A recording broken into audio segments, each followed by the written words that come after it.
Alors, on va parler de votre livre intitulé Géante, les matchs de ma vie aux éditions L'Archipel. Géante, c'est le titre de votre livre parce que vous dites que quand vous grandissiez, votre taille inquiétait beaucoup votre maman. Pourquoi? Alors géante, ça va bien au-delà de ça. Je descends de cette lignée d'Amazon, les Agodjier du Bénin, le royaume du Dahomey. Des guerrières Exactement. du Dahomey. Mais c'est vrai que le mot Amazon peut être aussi un peu, voilà, femme en colère. Donc j'ai choisi plutôt géante parce que ça représente ce que j'avais envie de partager, de montrer, pas seulement par le visuel, ma taille, je fais 1m90 avec une certaine envergure, on va dire, mais aussi par rapport à l'histoire de ma vie qui, pour ceux qui le liront, j'espère retrouveront ces mots à travers mes écrits. Alors, votre père était ingénieur, votre mère institutrice. Alors, vous êtes né au Bénin, vous êtes arrivé en France à l'âge de 17 ans. Comment s'est déroulée votre enfance? Moi, je pense une enfance classique, hein, avec la particularité pour ma famille, c'est que papa, il travaillait au Togo. Puisqu'il était ingénieur, mais il travaillait à la communauté électrique du Bénin, donc travaillait sur les barrages, hein, pour produire l'électricité.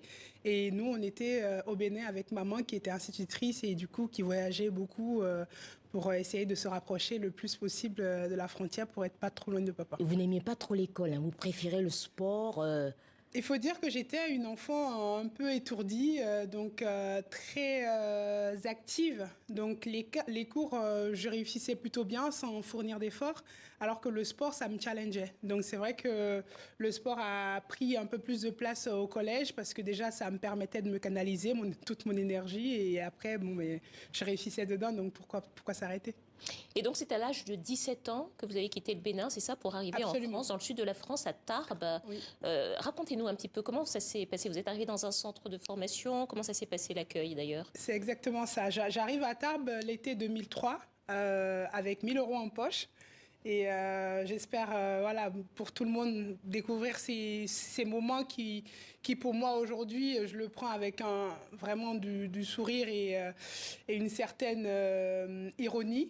Mais qu'à l'époque, c'était vraiment très douloureux pour la jeune femme que j'étais de débarquer et de devoir survivre une année avec 1 000 €, sachant que je vais acheter mes paires de baskets, mes tenues et faire face à 9 longs mois avant de rentrer chez moi. Alors oui, justement, je vous pose la question parce que c'est le parcours de beaucoup de sportifs qui sont devenus des grands sportifs d'ailleurs et qui ont quitté l'Afrique, arrivés dans des centres de formation en France et qui nous parlent de débuts parfois difficile parce que c'est un déchirement entre le pays d'origine et puis l'arrivée avec la discipline, des règles. C'est aussi l'expérience que vous avez connue? Absolument.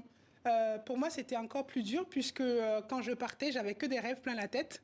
Absolument, voilà, pour moi c'était la vie rêvée, j'ai attendu ça toute ma vie, donc c'était enfin là, j'allais pouvoir enfin faire du sport tout le temps, mais la réalité m'a très vite rattrapée par le rythme, tous les jours entraînement, et on peut pas dire je suis fatiguée aujourd'hui, je ne vais pas m'entraîner, ou que on fait l'impasse sur les études non plus.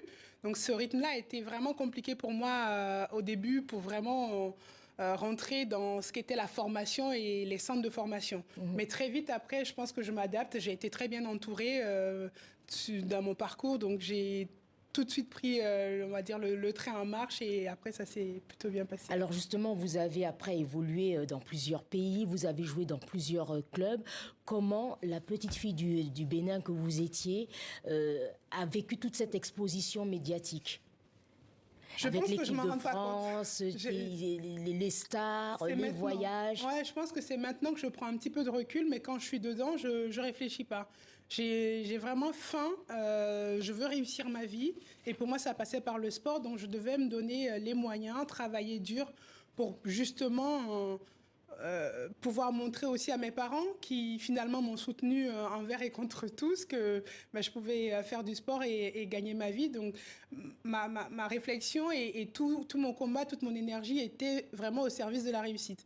Donc je m'en rendais pas compte. Mais aujourd'hui, c'est vrai que bon, un peu plus vieille et quelques cheveux blancs en plus, ça permet de se dire bon, on a quand même fait du chemin et que c'est appréciable, et notamment ce livre-là aussi, hein, pour inspirer, ouais, voilà, inspirer aussi quelques jeunes femmes en se disant bon, Et si j'ai pu le faire, vous pouvez y arriver aussi. Alors Isabelle, vous êtes une sportive de haut niveau, vous êtes aussi une maman de 2 enfants, vous en parlez d'ailleurs. Beaucoup de femmes sportives et non sportives d'ailleurs se demandent et se posent la question de la possibilité de concilier le sport de haut niveau avec la maternité. Qu'est-ce que vous dites de cela ? Ben moi, c'est un droit que je ne voulais... On a parlé il n'y a pas longtemps de la journée des droits de la femme, et ça, c'est un droit que je ne voulais absolument pas laisser de côté. C'était important pour moi d'être maman pendant ma carrière, et j'ai été très claire dessus avec mes employeurs au fil de mes années contractuelles. Et absolument, vivre c'est compliqué. Hein. C'est vraiment, il faut de l'organisation. Qu'est-ce qui est compliqué ? Le retour, déjà, il faut dire qu'on est des athlètes, donc toute notre vie, on prépare notre corps à performer. Et du jour au lendemain, on est assailli par les hormones, par le corps qui se déforme. Il faut accepter ce nouveau corps qui n'est plus là pour performer, mais plutôt pour porter la vie. Et le retour, quand on finit d'accoucher, on se dit, bon, ben ça y est, bon, j'ai accouché, je vais reprendre ma vie comme si de rien n'était. Mais non, il y a encore du chemin, il faut allaiter le bébé, il faut reprendre un rythme, il faut perdre le poids. Et tout ça, c'est difficile mentalement. Donc, et vous êtes soutenue généralement, enfin vous avez été soutenue par votre fédération, par vos équipes? Pour moi, ça a été très compliqué. En plus, je tombe enceinte à l'étranger. Donc le retour en France a été un peu brutal, mais j'ai eu la chance d'avoir pu compter sur la famille essentiellement et des amis vraiment très proches qui étaient présents pour moi, qui m'ont pas lâché. Mais aujourd'hui, les choses bougent. Les choses bougent absolument. Aussi dans le sport. Alors, on n'a pas beaucoup de temps. Juste quel conseil vous pouvez donner aux jeunes filles qui vous écoutent, qui nous écoutent en ce moment, qui rêvent de devenir footballeur, qui rêvent de faire une carrière professionnelle et qui en sont Europe. quelque part en Afrique?